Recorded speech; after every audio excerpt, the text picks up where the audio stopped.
the expensive sorcery master is the nickname being bandied around. Not the he's definitely not a fan of the 1 mana sorceries, at least not the blue ones. Preordain, I know he liked to. Well, he didn't. He just does not like Preordain. But I'm kind of curious to see what he's playing here today. I know he. I'm very interested in seeing how he builds for the upcoming format. But for today, he may just be rocking the Callblade. I wouldn't be surprised.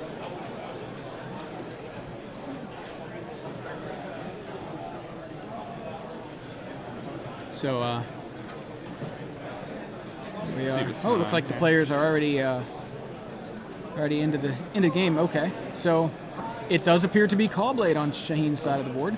Okay, so he just fetched up a Sword of Feast and Famine. He's playing against Elliot Dicker's Vampires. Obviously, a black-red version, which is the accepted version right now, accepted best version of Vampires right now. And of course, Sword of Feast and Famine is about one of the best cards you could play against Vampires.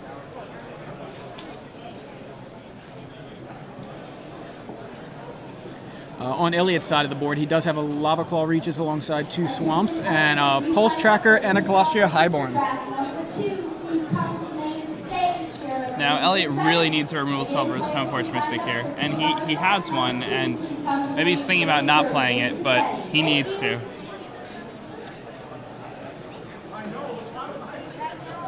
So it looks like Shaheen did play a Preordain. That's history right there.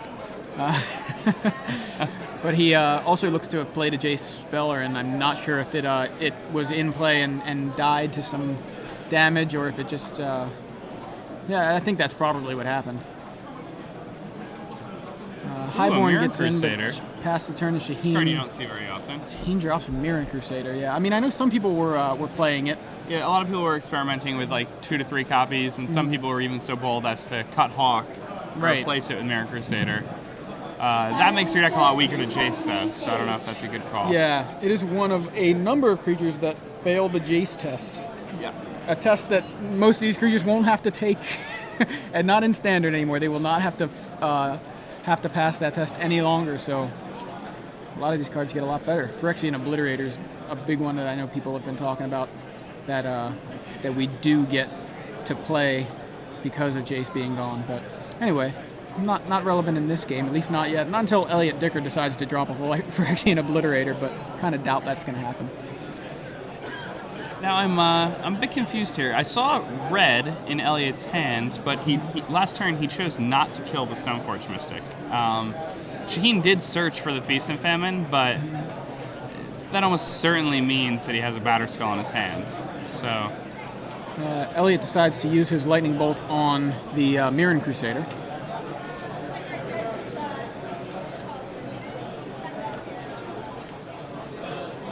And he's going to run this Colostria Highborn into a Batterskull. Yeah, so Colostria Highborn into the red zone. Shaheen vials out a Batterskull, and the Batterskull blocks the Highborn. So Shaheen's going to shoot back up to 19 here, and Elliot can choose to pay a black to go to 21 and put Shaheen back down to 17. I don't know if... I mean, unless he has something to kill the germ, I don't know if I like that. He has Manic Vandal, okay. Ooh, nice.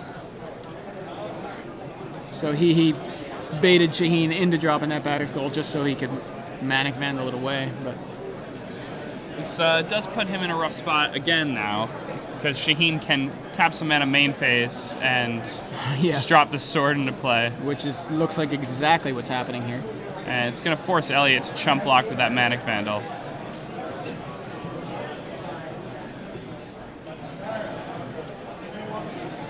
Oh, I definitely play that sword and equip it, because I need a 4 toughness guy with Pro Black too.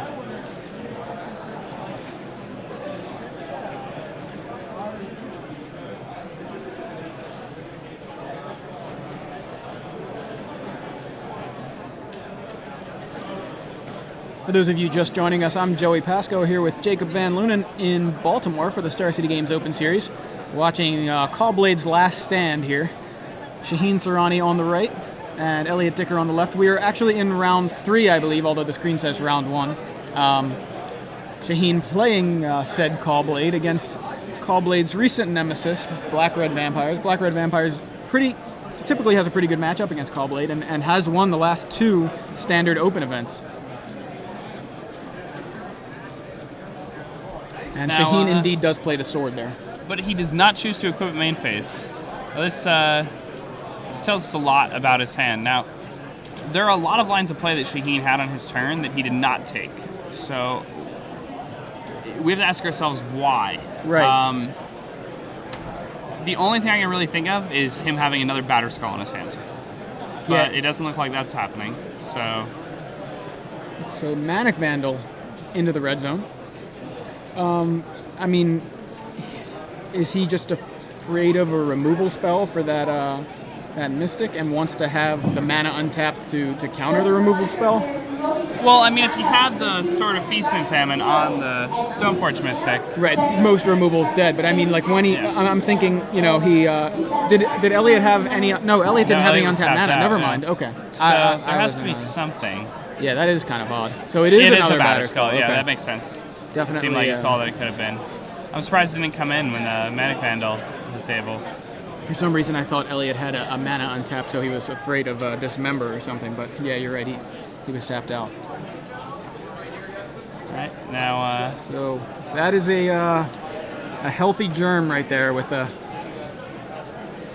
And there's the Dismember. So yeah, the germ was holding a Batter Skull and a Sword of Feast and Famine, but well, it attempted to grab the Sword of Feast and Famine, but Elliot responds with Dismember, and that will take care of the germ. So Shaheen now equips the Stoneforge Mystic with Sword of Feast and Famine and swings into the red zone where it's going to put Elliot down to 18. Shaheen's going to get to untap all of his lands here, and Elliot's going to have to discard a card.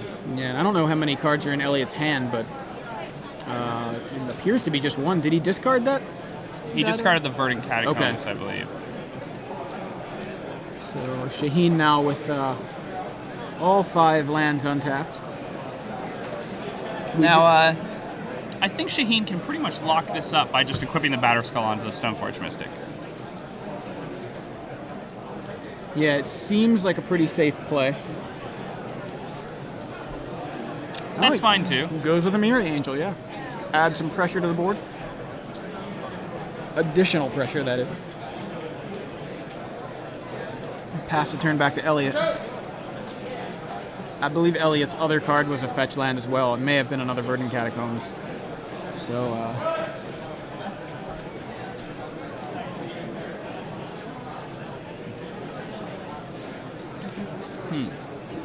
I think Pulse Tracker is the card he just drew this turn.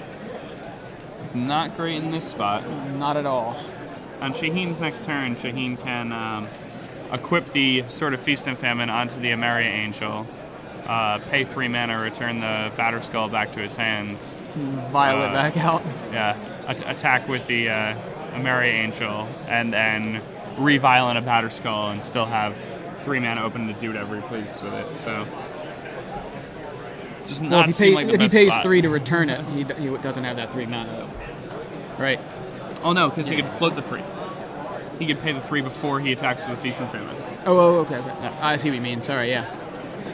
Wasn't thinking about the Feast and Famine trigger there. So Lava Claw reaches. Coming across the red zone. I like that play. And at this point, then, I think on Shaheen's turn, Shaheen is probably just equipping the Batter Skull. Oh, his opponent's tapped out? Yeah, it looks like he pumped that Lava Claw reaches, but I don't know about that. So you can just stick a... that just might be it. Yeah. He may have just won by accident. Top deck Gideon, but taps 5. Batter Skull now in the hands of an Emeria Angel. And Emeria Angel, Stoneforge Mystic, both coming over. Now Shaheen's going to bounce back up to 18 here. The Batter Skull, or the Emeria Angel gets in for, what is that, 8? 7? 7, yeah. And then the Stoneforge Mystic was blocked by the Manic Vandal.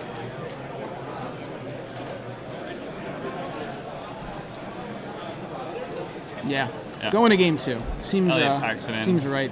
Shaheen had such a controlled presence on the board, and a Gideon in hand, which Elliot didn't even know about. So, very, very strong. So Shaheen, just taking a look at his sideboard, I can see a Spellskite there. Flash Freeze. Spellskite is very strong against the Vampire deck. I mean, it's really good against red decks in general. It's a wall. It makes your creatures immune to removal. It's just a very powerful spell. When I first saw it, I was very surprised by it. When I've been playing with it, I've always been very happy with it. I think it's one of those cards that's going to get a lot better. Yeah, I was going to ask you, how do you feel it goes in the future? So in the current standard format, because of Stoneforge missing and Squadron Hawk, playing spot removal is not great. Right. You're forced to play these spot removal spells, but you're always losing value. Shaheen's trying to show us something, but I didn't see what it was because the camera wasn't on him on the card. But we'll have to ask him maybe later, or can we find out what Shaheen, maybe tell the spotter, or ask the spotter what Shaheen wanted to show us there. He's definitely trying to communicate to the booth. But go ahead, with Spellskite, what were you saying? So I feel like Squadron Hawk, for example, makes just general spot removal spells a lot worse. Right. It's just not really a good idea to be trading like one card when they just free things. Right. So you really need to come up with other answers like sword removal and things like that. But people aren't really going to play Squadron Hawk anymore. And a lot of people still say Squadron Hawk is good, but it's not. It needs Squadron Hawk really needs a Jace the Mind Sculptor or a Stoneforge Mystic to make it a lot better. It has great synergy with both spells, and the fact that its two best friends are leaving standard means it's probably going to go away with them. Still seems good to pick up swords, but the problem is there's nothing to tutor up those swords any longer and file those in and things. So. And I mean the swords, it's still very good at carrying them. Yeah. But in the future, like, it's going to be hard to find room for these things. Because you can't just rely on the 8 creatures. The whole reason it was good was it was these 4 cards that made it seem like you had way more than 8 guys in your deck. Yeah, absolutely. You would always just had things that you could just put out and put a sword on. But if you're not casting Stoneforge Mystics, then you're going to need to play a lot more creatures to make those swords good. And then you're going to have a ton of creatures in your deck, and you're not going to need to play 1/1s for 2 mana. Right. So now we have word of what Shaheen wanted to show us. Did you see what it was? It doesn't say it now. I did not see. What was it? It was Elish Norn. Ooh. His one-of in his sideboard. I'd love to see that in play. I think if that hits play, Elliot just scoops, right? I mean, I guess no. I mean, he could just remove it with something. He needs to have multiple spells though to remove that thing. Yeah, I mean, it has 7 toughness. It does. He needs something like Go for the Throat or Doomblade. Does Doomblade even see any play anymore? It's funny how little play Doomblade sees. I don't think you can really play Doomblade with black-red vampires around. Because you're playing the removal spells like specifically to beat. Yeah. Like the aggro decks. Again, if you're like looking for cards against a deck like Cawblade, you would much rather just be playing cards like Divine Offering. Right. So I don't think people can really play Doomblade right now. I think Go for the Throat's definitely a better choice. Yeah, so Go for the Throat will be the ideal answer to a resolved Elish Norn, but is Elliot even playing that? I mean, he's got the Burn, he's got Dismember, both of which he would need. Gatekeeper? He would need both of those. Gatekeeper can work, yeah, but I mean, if Shaheen has anything else, a Squadron Hawk, a Stoneforge Mystic, I mean, Gatekeeper's not so great. His Spellskites even. Yeah, exactly. And another thing, Spellskite alongside the Elish Norn now requires more than 2 removal spells. It's pretty rough when you have to sink that much into killing a Spellskite. Yeah. Of course, if Shaheen has an Elish Norn on the table, the last thing Elliot's going to be worried about is his Spellskite. Right. Well, maybe not. Maybe he won't be able to kill the Elish Norn because of the Spellskite. Yeah, I mean, that's what I'm thinking. He's got to worry about that if he wants to deal with Elish Norn, unless Shaheen happens to be at 2 life and have no mana available, no blue mana available, then he's got to worry about Spellskite. He does have Go for the Throat. Okay, you saw it in that. I just I see it. it. I see. Yeah, it's at the bottom there. So I mean, Elish Norn's good just as a wrath effect, even if it doesn't stick around. Just being able to get that much card advantage by taking out several creatures at once and then a removal spell seems pretty good.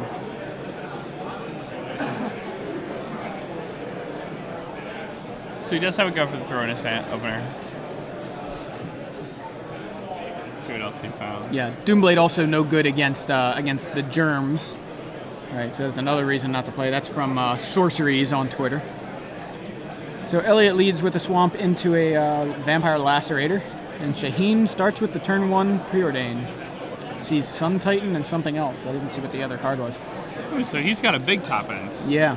This is very much the opposite of what I was talking about before, is what Edgar likes to do with his Clawblade builds.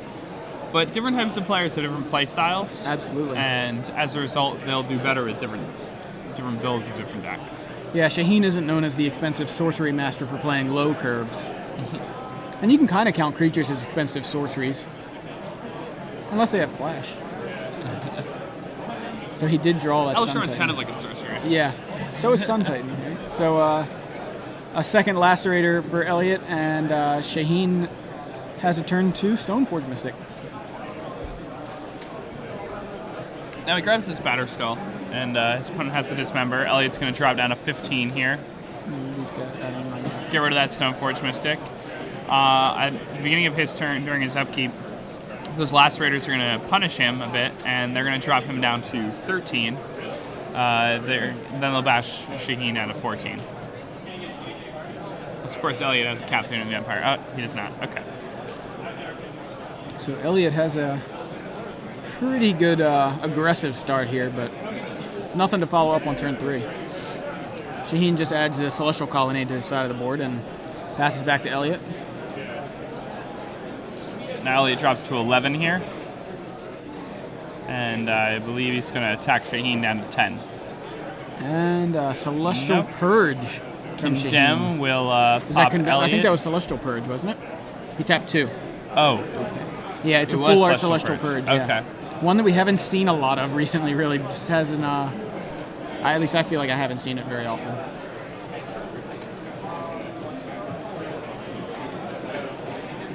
Now, is that, that's another Lacerator? Yeah. So Shaheen manages to stay above 10 there. And adds the soon-to-be late great Jace the Mind Sculptor to the board. And he goes with the Brainstorm. I like the Brainstorm there. It forces your opponent to aim both Lacerators at you. Deals some other 2.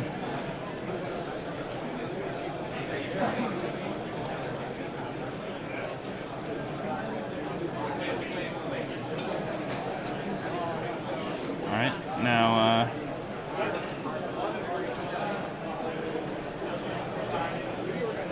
so takes out Jace with the double Lacerator attack there. Passes back to Shaheen. Shaheen adds a 5th land, and here comes Gideon Jura? Is it going to be That would be the best card. Oh, it's a hard cast Batter Skull. We do know that is what he grabbed with the Stoneforge Mystic, isn't that right? Mm-hmm. Yeah, so and a go for the throat for the germ. No hesitation there from Elliot. Does not want Shaheen gaining more life, especially after all the work those Lacerators have done. So here come the double Lacerators. And now that they've dropped Shaheen down to 8, they're no longer going to deal Elliot any damage. Right. So Shaheen's going to spend his turn. He's going to play a Mirror Crusader. Yep.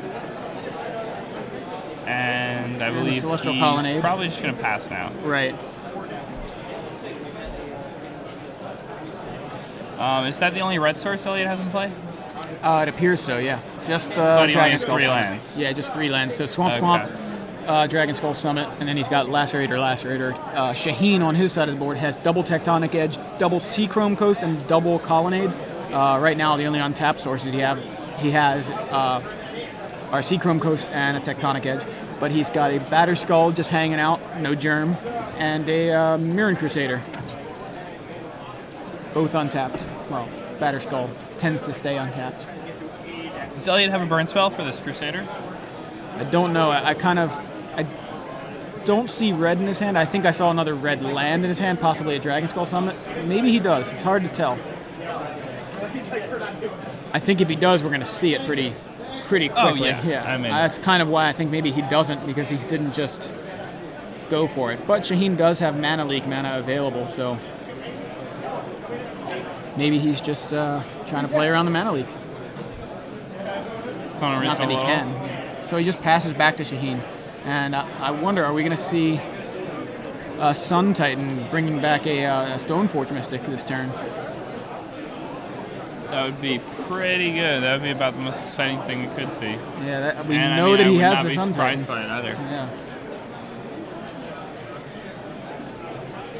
Now, if he casts the Sun Titan, then he's probably going to.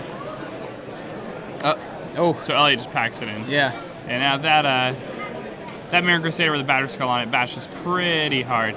He's taking 12-point chunks out of your opponent's life total and gaining you 12. Yeah, that's a pretty sick, nice 24 light swing, point right? Light swings. So Shaheen takes round 3 against Elliot Dicker's Vampires deck, and he says, "Hey, look, this is what I showed the camera." Elish Norn. So mental misstep in Shaheen's deck. I'm seeing a little more standard play as the weeks go on. That's another card I think is going to get much better in standard. Again, for the same reason. Cheaper spot removal is going to get better again. Cards like Disfigure are going to be seen in main decks where they haven't been in a long time. Cards like Lightning Bolt are going to become a lot more common around. And obviously Lightning Bolt's always going to see play just how high the sheer power level is. But Lightning Bolt is definitely getting a lot better just because spot removal is getting a lot better. Yeah, I think the other thing that's important that it hits is all those 1-mana removal spells we have. Now, it looks like we don't know if we're getting Duress back, but we do have Despise and Inquisition of Kozilek, at least until the fall. And of course, we have Duress until the fall, too, whether or not it comes back. But we have Distress. I would guess that we don't get Duress and Distress in M12. But it's interesting because Distress does get around that mental misstep thing. It's the Thoughtseize that costs 1 more, but it's an interesting card to have back. Did you see the artwork? You just have to pay a Phyrexian mana with Thoughtseize. Yeah, in addition. Exactly. it forces you to pay the Phyrexian mana. But did you see the artwork for that new Distress? I've not. It's really, I don't know if we can bring it up on the screen for the people that haven't seen it, but the new Distress artwork is some of the creepiest looking artwork I've ever seen. It's very I like the creepy artwork. It's very photorealistic, artwork, right? And it's got a guy kind of gripping his face, and then there's a little tiny version of the same guy. You can tell it's the same guy's face, crawling on his head. It's really, really weird. It reminds me of something. I want to say maybe Scalpalexis is what I'm thinking of. It's just one of those weird. Ooh, Scalpalexis. Remember Scalpalexis? That was. I remember Scalpalexis. That had some weird art too, where it was just a guy's head, with something guy's head on with it, like an insect-looking thing attached to it. Yeah, it reminded me of that. In the a 1/5 flyer attached to his head. Right. What's he gonna do? He can't get rid of it. What he else? only has 2 power. Yeah, it's very very strange artwork, but it's on the card gallery. It used to be called the visual spoiler. Now it's called the card gallery. But anyway, on Daily MTG you can find that if Matt hasn't found it yet. Matt, are you actually looking for that right now, or are you you're not even paying attention? Okay, I said something and it looked like you went to the research, playing Oracle over there. So anyway, yeah, you can find that on the site, and it's one of the artworks that was spoiled too in the Arcana. So we didn't know what the artwork was for at the time, but I knew that was the one that was kind of a little bit jaw-dropping. But you mentioned Lightning Bolt, and that gets a lot better. Yeah, it's. I think we've gotten confirmation that it is not in M12. If it's not, if that's true, I'm pretty sure it is. But if it's not, how do you feel about us losing Lightning Bolt? We get Shock and Incinerate, 2 weaker spells. But we also get Grim Lavamancer, so it's a weird thing where we're losing Lightning Bolt. Grim Lavamancer is probably better than Lightning Bolt, though. Yeah, it's repeatable Shock. He's really good. Grim Lavamancer is probably going to change a lot, too.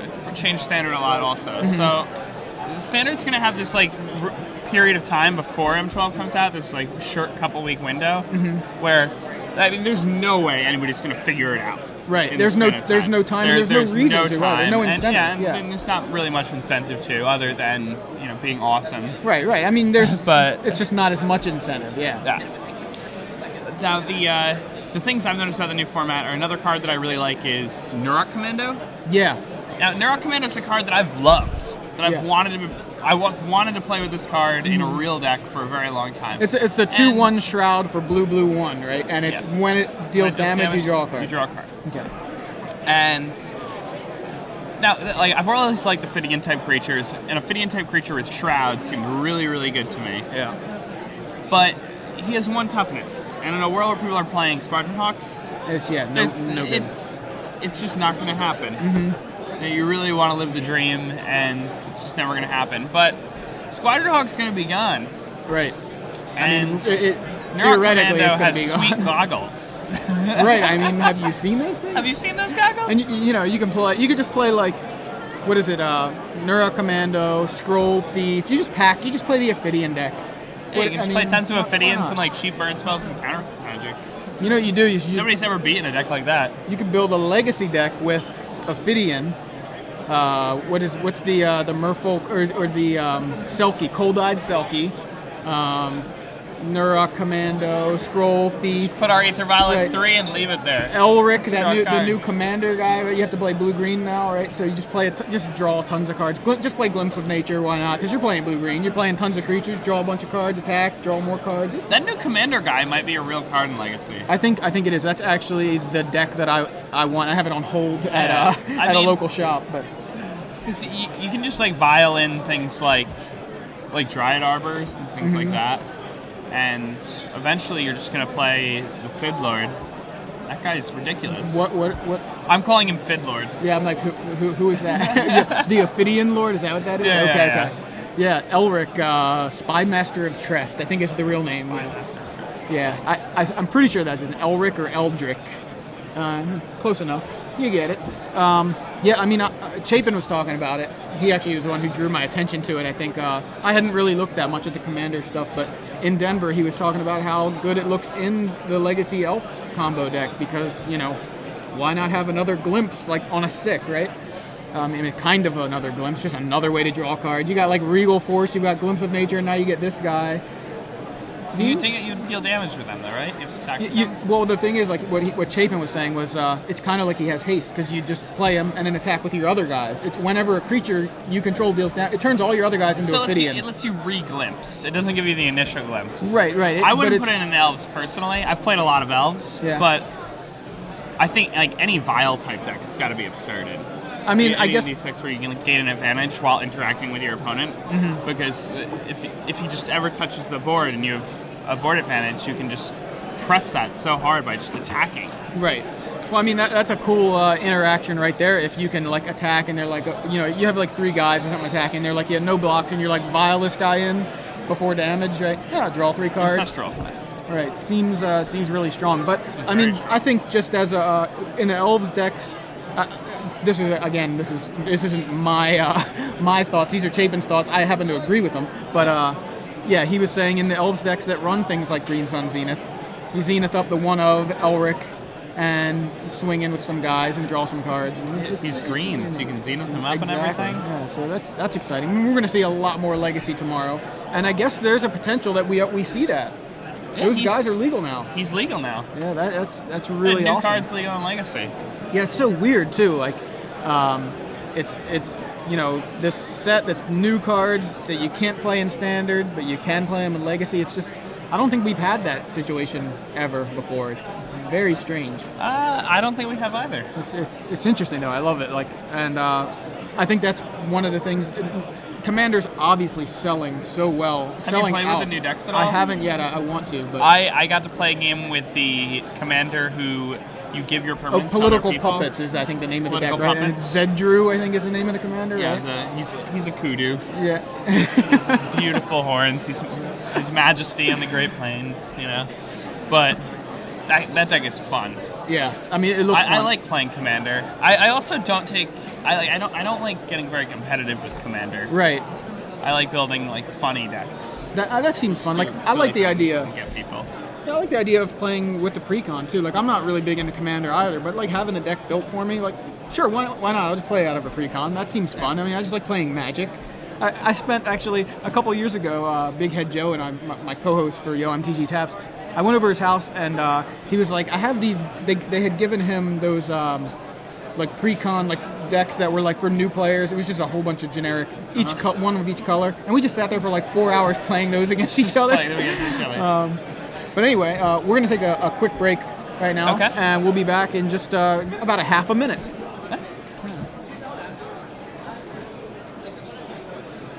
Okay, that's awesome. So, this is we're nice. we're not live, right? They can't hear us. Okay. I kind of have to take a bathroom break if there's anybody that can step in, or should I just run? Okay. Okay, cool. Okay, if you're gonna do that, then I'll step out and stretch and whatnot. Okay.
Hello, and welcome back to the Star City Games Open Series here in Baltimore, Maryland.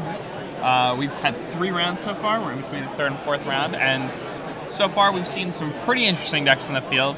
I said earlier that Jerry Colasso, Ben Weinberg, and a few others were playing a Caw-Blade deck.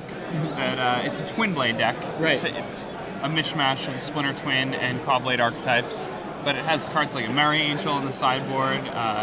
I saw a couple bolts in the main. I saw Gitaxian Probe in the main. Maybe 1 or 2 copies of those. Yes, Halimar Depths. Halimar Depths. That's incredible. something I didn't expect, but it does seem really good in that kind of deck. Drew Levin was actually saying that his opponent had dealt with 3 of his Deceiver Exarchs, and he had 2 Splinter Twins just stranded in hand. And at a very late stage of the game, he just drew a Halimar Depths, played it, saw the last Deceiver Exarch, put it on the top of his library, and